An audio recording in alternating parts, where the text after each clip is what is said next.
Madame, mademoiselle, monsieur, bonjour et bienvenue dans cette web-série à la découverte ou redécouverte de ce synode et surtout de l'exhortation apostolique qui va suivre, intitulée Amoris Laetitia. Alors, que pouvez-vous nous en dire, Ignace Berten? Bien. Le synode a fourni un document final, comme tous les synodes, et ce document est remis au pape. Et c'est le pape qui en tire les conclusions dans une exhortation apostolique. Amoris Laetitia, la joie de l'amour.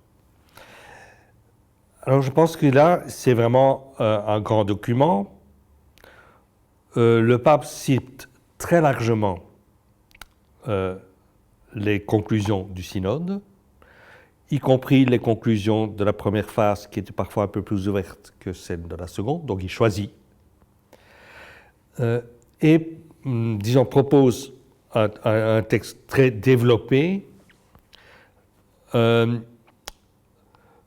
sur la famille aujourd'hui et sur l'amour au sein de la famille. Dans un premier temps, comme le synode, il fait un peu le point sur la situation, sur les difficultés, sur la situation de la famille aujourd'hui et sur la proposition de ce qu'est le mariage chrétien. Et puis, il a un chapitre tout à fait remarquable, et il dit lui-même que c'est le plus important, d'une méditation sur l'amour. En fait, il développe une méditation à partir de l'hymne sur l'amour de la lettre aux Corinthiens de saint Paul. Il le fait point par point, avec, je dirais, un énorme lyrisme poétique. Et il l'applique au mariage et à la famille. Je pense que là, il y a vraiment un très grand texte qui est très accessible. Et donc, ça, c'est vraiment un peu le noyau central.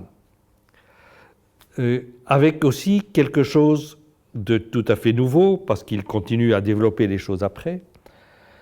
Je pense que c'est la première fois dans un grand document d'Église qu'est aussi souligné et valorisé le fait que l'amour conjugal, est un amour total qui implique l'affectivité et qui implique aussi le corps. Et donc, il y a une valorisation extrêmement positive des dimensions érotiques de l'amour conjugal. Je pense que ça, c'est tout à fait nouveau dans l'enseignement de l'Église.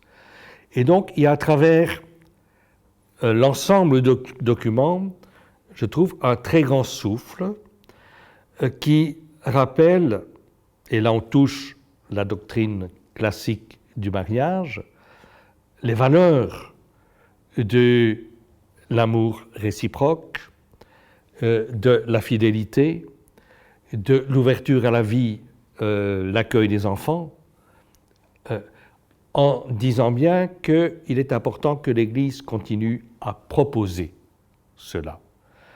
Et ici, c'est de nouveau très important, cette dimension de proposition, comme idéal. En disant aussi, à plusieurs reprises, le synode le disait discrètement, que l'indissolubilité ne doit pas être présentée comme une loi qui s'impose de façon rigide et qui devient un fardeau, mais comme un don, un appel et une ouverture. Et c'est dans ce cadre-là qu'il consacre son dernier chapitre, celui qui fait le plus débat, ce qu'il appelle les situations dites irrégulières. Et c'est là qu'il en vient à parler à toutes les situations de familles blessées pour lesquelles il demande un accueil et un accompagnement dans l'Église. Alors, des mots qui reviennent constamment tout au long de l'exhortation et dans cette partie-là sont des mots écoute, accompagnement, discernement, conscience. Et puis, sur la question plus précise des personnes divorcées, divorcées, mariées, il en appelle au fort interne, c'est-à-dire à la subjectivité éthique réfléchie des personnes dans un lieu d'accompagnement. Le lieu d'accompagnement peut être le prêtre, un confesseur ou un autre croyant, je dirais compétent pastoralement, pour discerner les meilleurs chemins d'accomplissement chrétien.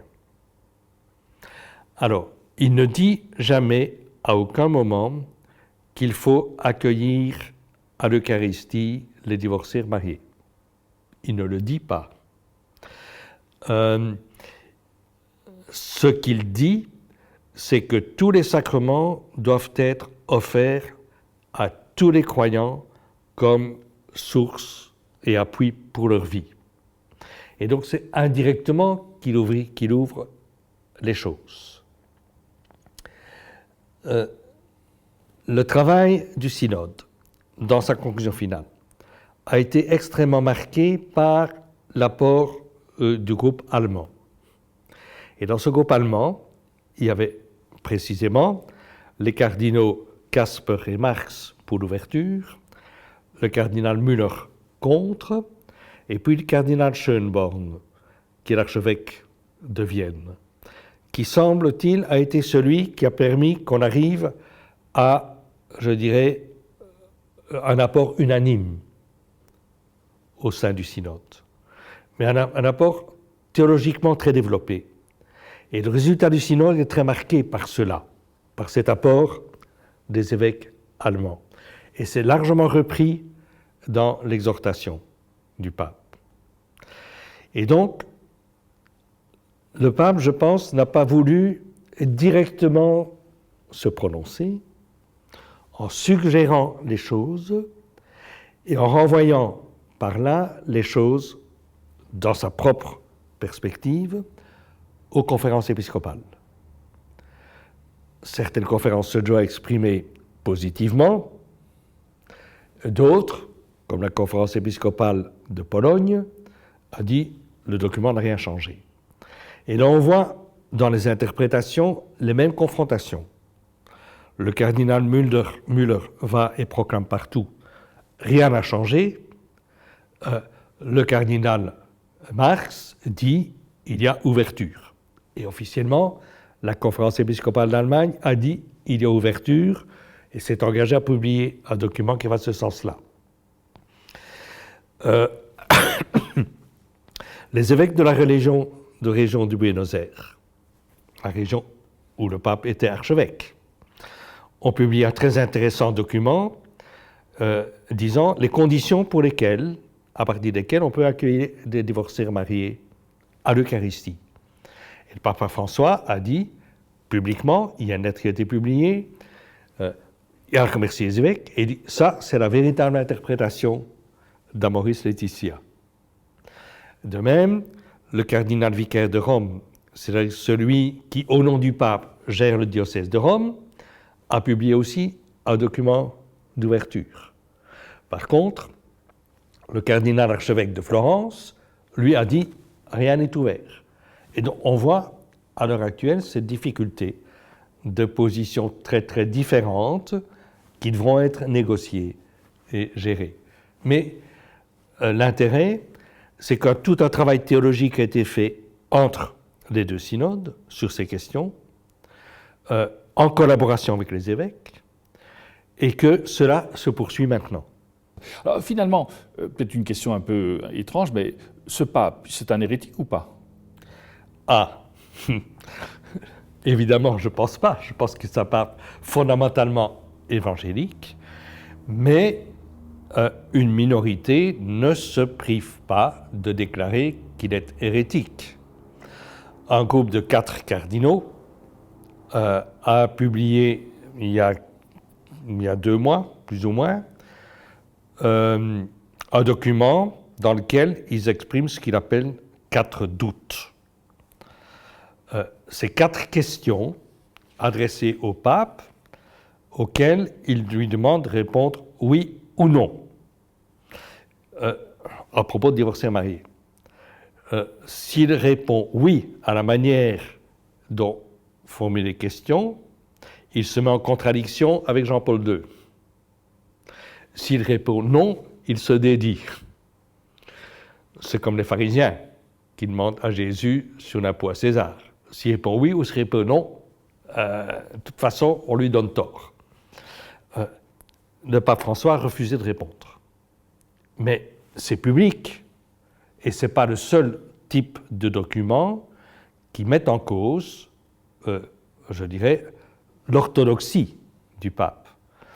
À la fin du mois de mars, il y a eu un colloque universitaire à la Sorbonne sur les conditions d'une démise d'un pape pour raison d'hérésie par la faculté de droit. C'est quand même un peu étonnant que cela arrive juste maintenant, mais ça montre combien les choses sont tendues à l'heure actuelle. Ignace Berthène, merci beaucoup. Nous arrivons déjà au terme de ce magazine. Merci d'être resté avec nous. À très bientôt.